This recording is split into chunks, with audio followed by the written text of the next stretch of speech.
عايز اضيف على الخبر اللي حضرتك قلتيه انه عدد الحالات اللي تمثلوا الاستيفاء بقوا 10 واللي تحت العلاج 5 حالات الحمد لله، يعني في حاله تمثلت الاستيفاء وخرجت.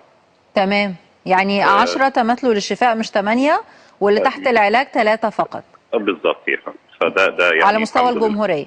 على مستوى الجمهورية. طيب الحمد لله. طيب بالنسبة لحالة السيدة في المنيا اللي هي حالتها موجودة في مستشفى صدر العباسية دلوقتي وحالتها مستقرة الحمد لله.